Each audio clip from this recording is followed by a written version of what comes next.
मंच पर उपस्थित जागृति बहन, सभी सम्माननीय अतिथिगण और उपस्थित सभी भाई और बहनों, चुनाव जब होता है तो अनेक विषयों पर चर्चा होती है, पर दिल्ली की जो सबसे बड़ी समस्या है उस पर कम चर्चा हो रही है। दिल्ली देश का हृदय स्थान है। दिल्ली एक ऐतिहासिक जगह है और हमारे पुराने इतिहास से लेकर दिल्ली का अपना एक महत्व है। आज दिल्ली केवल हिंदुस्तान की कैपिटल के रूप में नहीं, तो वर्ल्ड में जो प्रमुख शहर है उसमें दिल्ली का नाम है। स्वाभाविक रूप से दिल्ली के बारे में आप सबको प्रेम है, देश के वासियों को भी प्रेम है। बीच में मैं लंदन गया था तो एक भारतीय परिवार मुझे मिला और उन्होंने मुझे कहा कि हम दिल्ली जाने वाले थे, पर दिल्ली में बहुत प्रदूषण होने के कारण हमने हमारे टिकट कैंसिल कर दिए। ट्रैफिक जाम और प्रदूषण, एयर प्रदूषण, वाटर पोल्यूशन, साउंड पोल्यूशन, ये दिल्ली की एक बहुत बड़ी समस्या है और स्वाभाविक रूप से दिल्ली से इसको मुक्ति दिलाना ये भारतीय जनता पार्टी का संकल्प है। जहां तक समय की भी कमी है, पर केवल दिल्ली का ये तीनों समस्याओं को सुलझाने के लिए जो हमने प्रयास किए, जो प्रयत्न किए हैं, वो शायद हम लोगों तक पहुंचाने में कम पड़े हैं। जैसे मैं नेशनल हाईवे का मंत्री हूं, आपको शायद कल्पना नहीं होगी कि दिल्ली के आजू बाजू में मैं कितने रुपए के काम कर रहा हूं। अब मैं हिसाब ही लेके आया हूं, तो मैंने जब ये निकाला तो मैं दिल्ली के आसपास 1,60,000 करोड़ रुपए के काम कर रहा हूं।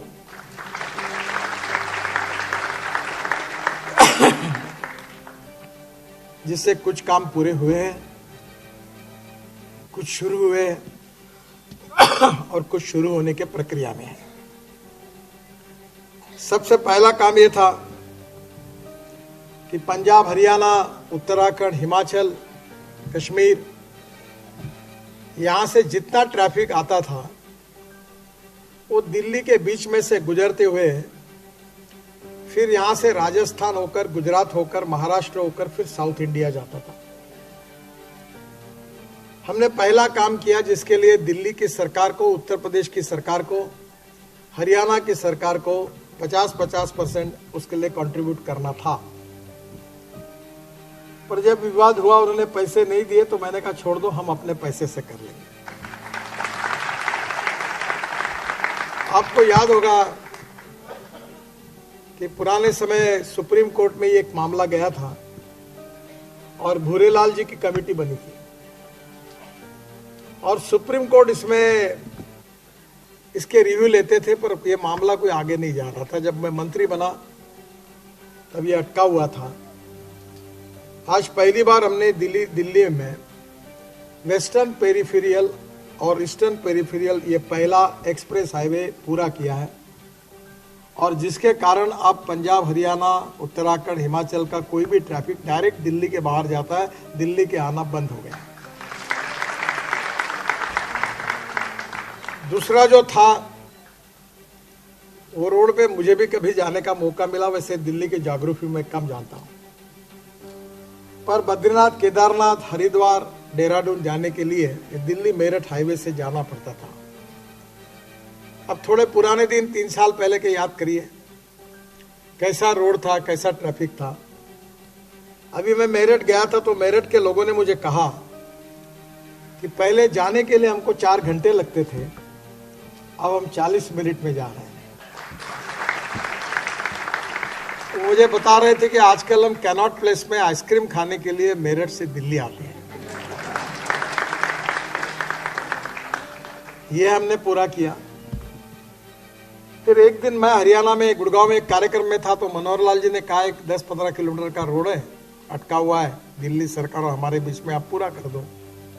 तो मुझे लगा 100-150 करोड़ का होगा, तो मैंने कहा मैं घोषणा कर देता हूँ, आप घोषणा कर दो। कर दी घोषणा। बाद में पता चला वो 10,000 करोड़ का है। पर मैंने जवान दी थी, मैंने पूरी की। द्वारका एक्सप्रेसवे जो बन रहा है, दिसंबर तक पूरा हो जाएगा। 10,000 करोड़ का हाईवे है। और अभी वो जो शिव मूर्ति है, वहां से 2 टनल बना रहे हम लोग, ताकि राजस्थान से आते समय द्वारका एक्सप्रेस हाईवे से आप टनल के अंदर से डायरेक्ट T3 जाओगे, और दूसरी ओर वो टनल से डायरेक्ट निकलकर आप वसंत विहार में पहुंच जाएंगे। तो ये करीब 10,000 करोड़ का हाईवे है।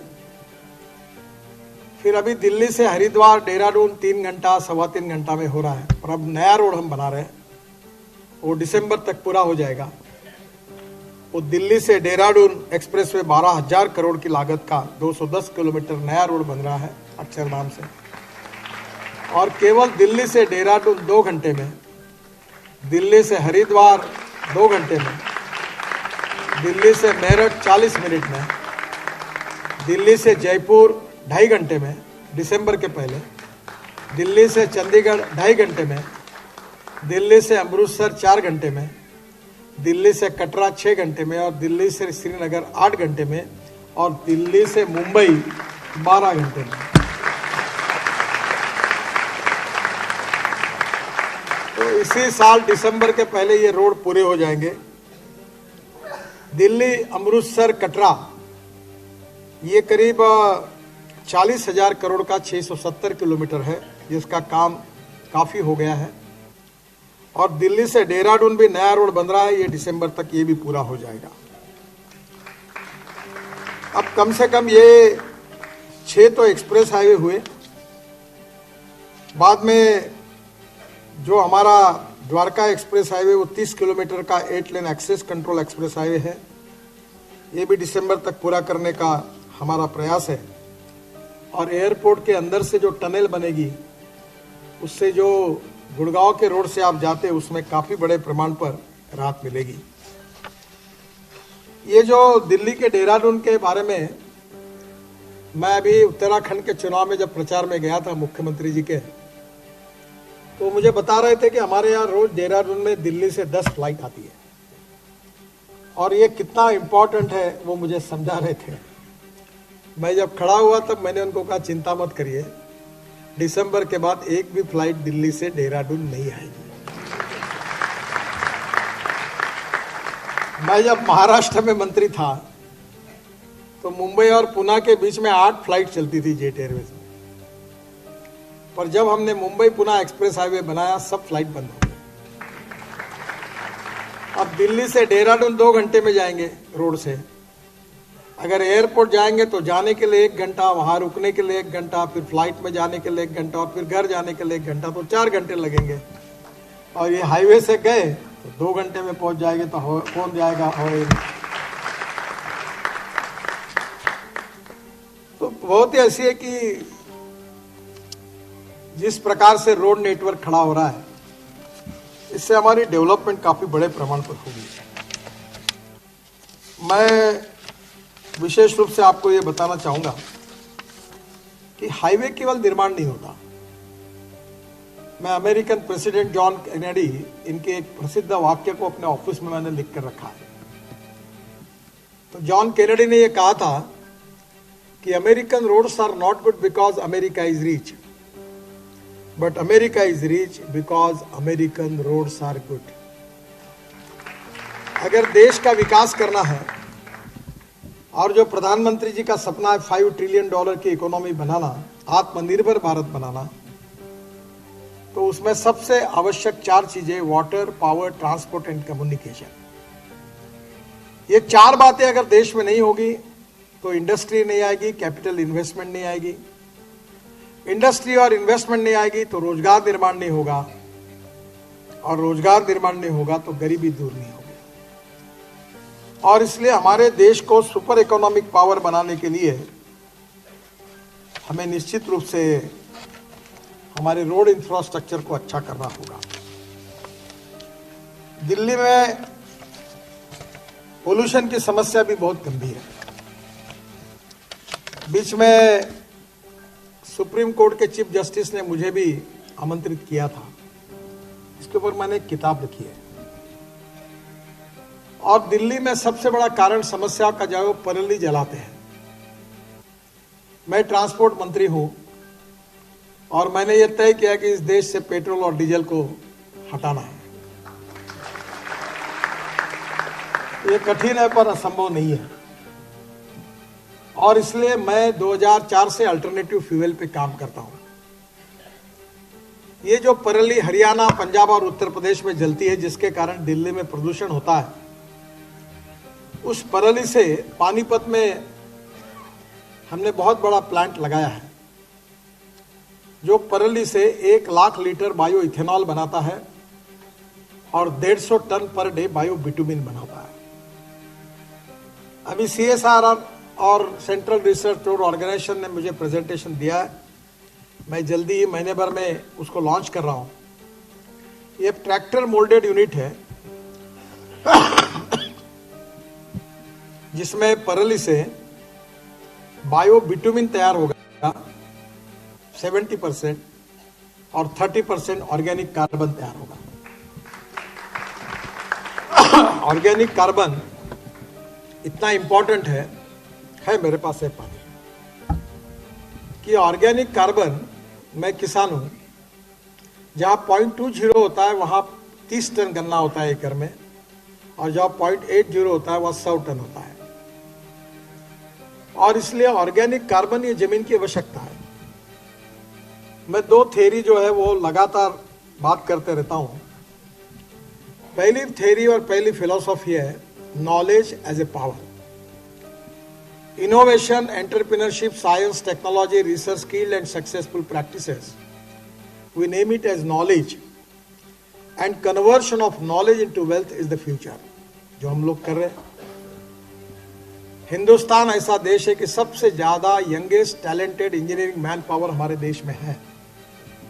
वर्ल्ड में हमारे सॉफ्टवेयर इंजीनियर डंका पीट रहे, पूरे दुनिया में वेल रिकॉग्नाइज एंड रिस्पेक्टेड है। अमेरिका में, यूके में, यूरोपियन कंट्रीज में हमारे डॉक्टर पहले क्रमांक पर है। गुजरात से तो बहुत लोग हैं।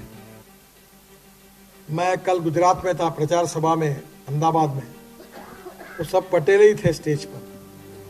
तो मैं उनको बता रहा था कि पूरे अमेरिका में होटल, मोटेल और पटेल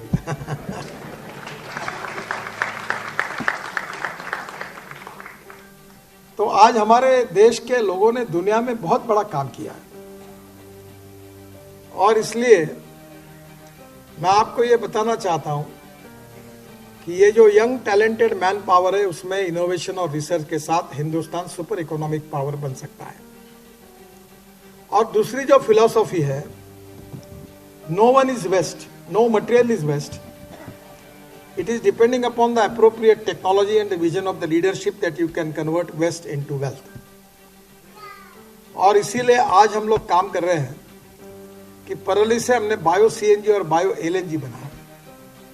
मेरा खुद का ट्रैक्टर देश का पहला ट्रैक्टर है जो पराली से बायो CNG बनाकर उस पर चलता है। 1 लाख रुपए की बचत है। 5 टन ऑफ पराली is giving 1 ton of bio CNG, bio LNG। Bio LNG liquify होता है, उसको कॉम्प्रेस करके वो बायो CNG में कन्वर्ट होता है। हमारे देश में 17 लाख करोड़ रुपए का इंपोर्ट है, और ऊपर से ये प्रदूषण आप झेल रहे हैं। मैं जिस फ्यूल की बात करता हूं वो ग्रीन फ्यूल है, import substitute, cost effective, pollution free और इंडिजिनियस।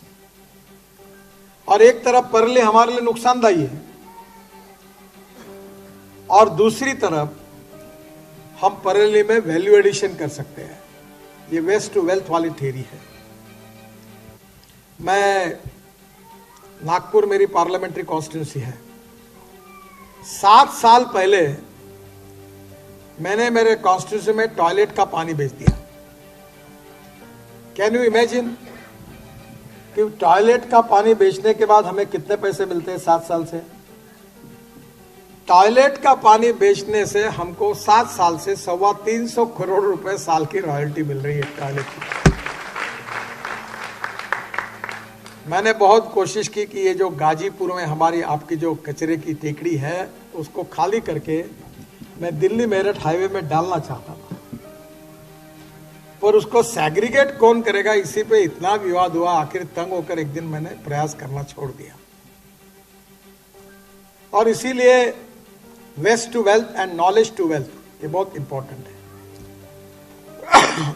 दिल्ली में काफी कंजेशन है और इस समस्या को हल करने के लिए हम 60,000 करोड़ के काम कर रहे हैं। काफी काम पूरे हुए और कुछ प्रोसेस में भी है। कुछ काम पूरे होने से उसका फायदा भी आपको मिला है। ये दिल्ली गुड़गांव मार्ग है, इस पे हमने 1200 करोड़ रुपए से काफी सुधारा है। इफ्को चौक, सिग्नेचर चौक, राजीव चौक पर फ्लाईओवर बनाया, अंडरपास बनाया। हीरो होंडा चौक पर भी फ्लाईओवर बनाया, अंडरपास बनाया। और अभी मैं यहाँ से किशनगढ़ तक 2000 करोड़ रुपए दिल्ली जयपुर पर मंजूर करके पूरे और उसको अच्छा बना रहे हैं। तो ये रोड जो है ये बहुत अच्छा होगा। मुझे दिल्ली में एक ही रोड मालूम है, क्योंकि मैं हवाई जहाज से उतर के डायरेक्ट घर पे आता था और जाता था। वो धौला कुआं को मैं जिंदगी भर नहीं भूलूंगा। मैं आता जाता था तो वही ट्रैफिक जाम में फंसता था पौन घंटा। फिर मैंने कहा कि अरे भाई ये क्यों नहीं करते, बोले ये एनएच नहीं है। बोले एनएच कहा था कि बोले जो ब्रिज उतरता है वहां तक है। बोले बोला ऐसा है, लाओ फाइल इधर। मैंने वहां से ताज पैलेस तक पूरी रोड को एनएच जाहिर कर दिया। और मिलिट्री वालों से जगह लेना बहुत कठिन है। मैंने वो जगह कहकर धौला कुआं का पहला काम करके ट्रैफिक जाम से मुक्ति मिली। आप जितने लोग गुड़गांव जाते होंगे, एयरपोर्ट जाते होंगे, अब आपकी तकलीफ 90% कम होगी। एक बहुत बड़ा दिल्ली का रिंग रोड अटका हुआ था, नया रिंग रोड UER2 8000 करोड़ का है। DDI का भी सतीश उपाध्याय चले गए, काम अटका था, अतिक्रमण हो गया था पूरा। और ये जो दिल्ली की लाइफलाइन है दूसरा रिंग रोड, तो बैजल साहब मेरे पास आए, कह रहे थे ये तो अटक गया, क्या करूं। मैंने बोला आप मदद करेंगे तो मैं कर देता हूं। तुम्हारे अधिकारियों ने कहा कि ये तो हमारा काम नहीं है। अरे मैंने बोला ऐसा तुम कहोगे तो दिल्ली का कौन करेगा। और मैंने सुमोटो ये काम लिया। ये 8000 करोड़ रुपए का काम है, दिल्ली के मास्टर प्लान का हिस्सा है। NH1 से NH8 को मिलता है और इसमें 8000 करोड़ रुपए का 76 किलोमीटर 6 लेन एक्सप्रेस वे बना रहे हैं। बहुत अतिक्रमण था, मैंने सब हटाया और ये दिसंबर 2023 तक काम पूरा हो जाएगा। और इस मार्ग के बनने से दिल्ली NCR में ट्रैफिक जाम की समस्या का काफी समाधान निश्चित रूप से निकलेगा। ये UER2 अर्बन एक्सटेंशन रोड, मुझे मालूम नहीं पर काफी डिटेल इसका है। कराला कंजवाला मार्ग पैकेज 1, कराला कंजवाला रांच से नांगलोई नजफगढ़ के मार्ग, ये भी हमने हाथ में लिया और अभी ये 23 तक पूरा हो जाएगा। 10,000 करोड़ का ये। फिर वेस्टर्न और ईस्टर्न पेरिफेरियल दोनों 12,000 करोड़ के हमने पूरे कर दिए हैं। फिर रंगपुरी से महिपालपुर ट्रैफिक जाम की समस्या हल करने के लिए द्वारका एक्सप्रेसवे के पास इंटरचेंज एवं शिवमूर्ति के पास इंटरचेंज दिया गया है। और इस मार्ग को नेल्सन मंडेला मार्ग से वसंत कुंज को जोड़ा जाएगा, टनल बनेगी, तो उससे भी काफी राहत मिलेगी। एक गुड़गांव, राजीव चौक, सोना चौक, इसकी बात मैंने आपको पहले ही बताई है। गुरुग्राम में भी काफी हमने डेवलपमेंट किया और विशेष रूप से दिल्ली के कहां कहां ट्रैफिक जाम होता है उसका अध्ययन किया।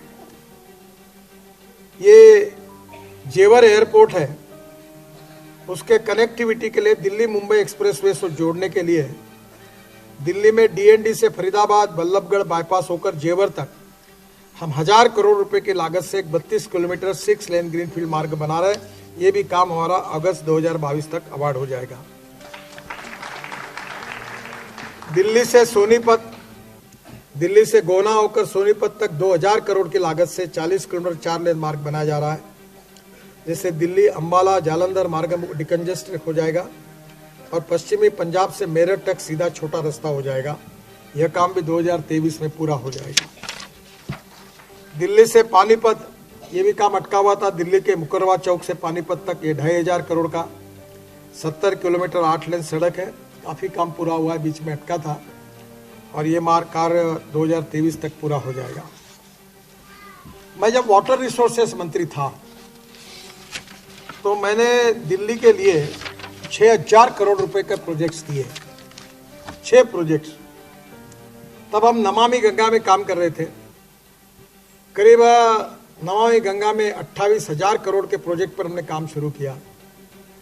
वो देहरादून से लेकर गंगा सागर तक गंगा को शुद्ध करने के लिए कानपुर, इलाहाबाद, पटना, वाराणसी, तो हमने गंगा को मिलने वाली 40 नदियां और नालों को भी काम शुरू किया। उसमें यमुना भी थी। और मेरी तो इच्छा थी कि मैंने वाराणसी से कलकत्ता तक जलमार्ग बनाया, फिर प्रयागराज, इलाहाबाद से वाराणसी भी बनाया। और मेरा एक सपना था कि वाराणसी से हल्दिया जाने के बाद हल्दिया से बंगाल की खाड़ी और बंगाल के खाड़ी से ब्रह्मपुत्रा, और ब्रह्मपुत्रा में भी मैंने ड्रेजिंग करके बांग्लादेश के प्रधानमंत्री के रिक्वेस्ट पर बांग्लादेश में 250 किलोमीटर घुसकर मुंगली पोर्ट तक ड्रेजिंग करा दिया, जलमार्ग बनाया। तो मेरा एक सपना था, वो पूरा नहीं हुआ, थोड़ा अधूरा रहा, अभी थोड़ा बाकी है वो, कि पानीपत सोनीपत से यमुना से हम निकलेंगे, मथुरा, मथुरा से आगरा, आगरा से इटावा, इटावा से प्रयागराज, प्रयागराज से वाराणसी, वाराणसी से हल्दिया, हल्दिया से ब्रह्मपुत्रा और ब्रह्मपुत्रा से south east Asia, Indonesia, Malaysia और चाइना तक हम पानी से जाएंगे। आपको सपना लगता है, मैं सपने दिखाने वाला नहीं हूं। इसका 70% काम पूरा हो गया है और 12,000 करोड़ का डीपीआर बनाकर मैंने वर्ल्ड बैंक को दे दिया है। और मेरी कल्पना थी कि यमुना के बाजू में, आप कभी सिंगापुर गए होंगे तो वहां एक बहुत बड़ा गार्डन बना है, तो दिल्ली में यमुना के दोनों बाजू में बहुत बड़ा गार्डन बनाकर पानी पे उतरने वाला हवाई जहाज यमुना पे उड़ेगा और 14 मिनट में ताजमहल के पीछे उतरेगा। 1 घंटे में ताजमहल देखकर हम वापस फिर यमुना से दिल्ली आ जाएंगे और एयरपोर्ट से निकल जाएंगे। ये जो एमपीबीएस सी प्लेन है वो भी मैंने बना दिया, उसके ट्रायल भी सरदार सरोवर में भी मोदी जी भी बैठे। दुर्भाग्यवश अभी हवाई जहाज आ रहे हैं, पर पानी पे उतरने वाला हवाई जहाज एमपीबीएस सी प्लेन कहते हैं उसको, वाटर प्लेन। जब एयरपोर्ट वाले, अथॉरिटी वाले करने रहे तो मैंने बोला देखो ये जल्दी एक्ट बनाओ, नहीं तो आप जिसको एमपीबीएस सी प्लेन कहते हैं मैं उसको फ्लाइंग बोट कहता हूं। तो मैं शिपिंग मंत्री करके कानून बना दूंगा। अब सब हो गया है, वो दिन अब दूर नहीं है कि पानी पे उतरने वाले हवाई जहाज देश में शुरू हो सकते हैं। उस समय हमने दिल्ली की सरकार को मैंने 6000 करोड़ रुपए के प्रोजेक्ट मंजूर करके दिए और यमुना को शुद्ध करने के लिए दिए। दिल्ली को जल प्रदूषण, वायु प्रदूषण से मुक्ति देना। अब दिल्ली में बसेस है, अभी हमने 5,500 बसेस ली इलेक्ट्रिक की। एक डीजल की बस चलने के लिए खर्चा आता है 115 रुपए पर किलोमीटर, मुंबई में बेस्ट को खर्चा आता है।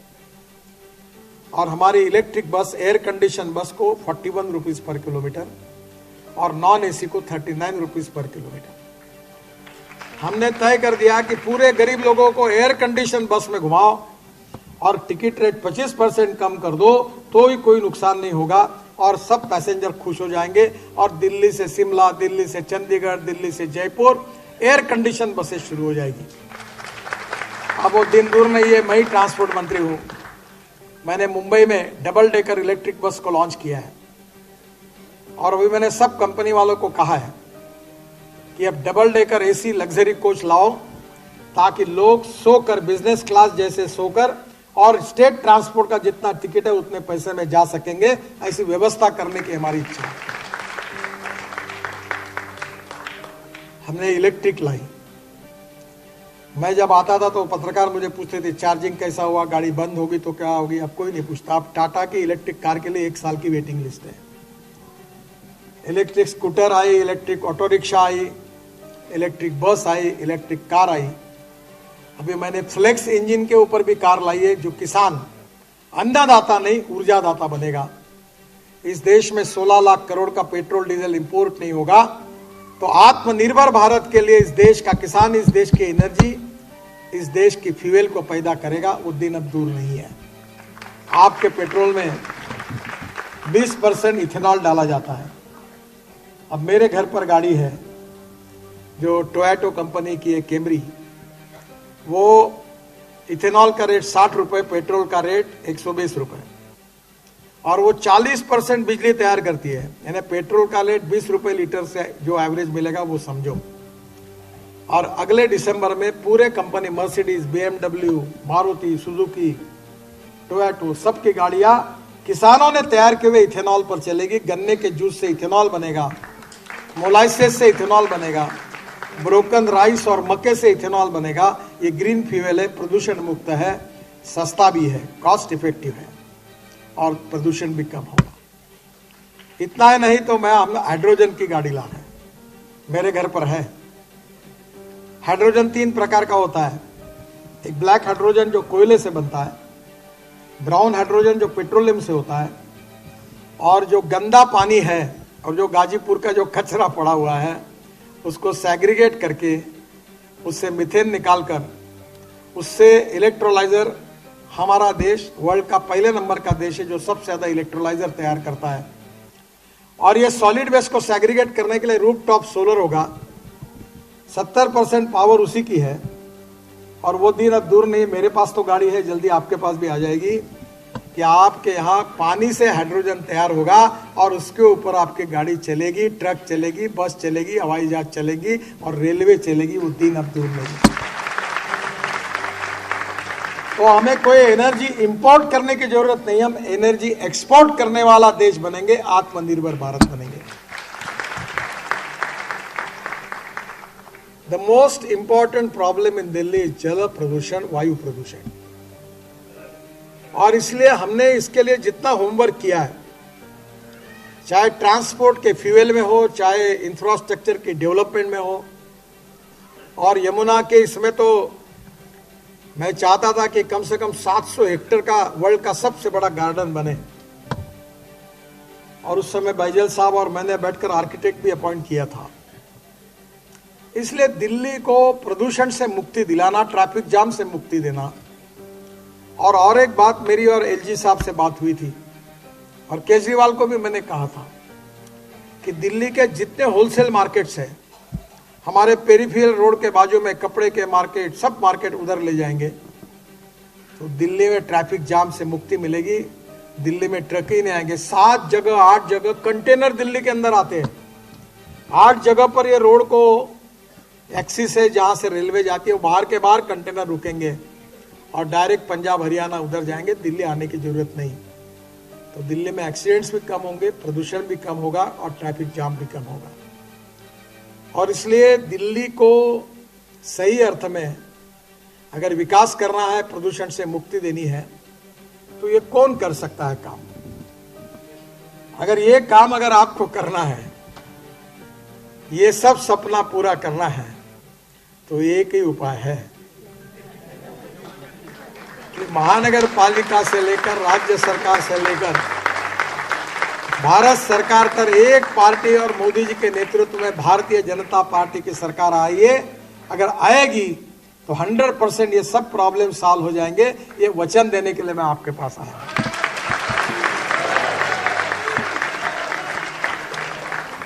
और इसीलिए मेरा आपसे अनुरोध है कि दिल्ली को जल प्रदूषण, वायु प्रदूषण से मुक्ति देने के लिए, दिल्ली के कचरे से हाइड्रोजन बनाने के लिए, दिल्ली के गंदे पानी का रिसाइकलिंग करने के लिए और दिल्ली को ट्रैफिक जाम से मुक्ति देने के लिए आप भारतीय जनता पार्टी को साथ दीजिए, आशीर्वाद दीजिए। हमारे जो उम्मीदवार खड़े हैं उनको विजयी बनाइए। यही प्रार्थना करने के लिए मैं आपके पास आया हूं। आप इन सब उम्मीदवारों को कमल के फूल की बटन दबाकर प्रचंड मतों से विजयी करिए। यही आपसे प्रार्थना करता हूं। बहुत बहुत धन्यवाद। नमस्कार।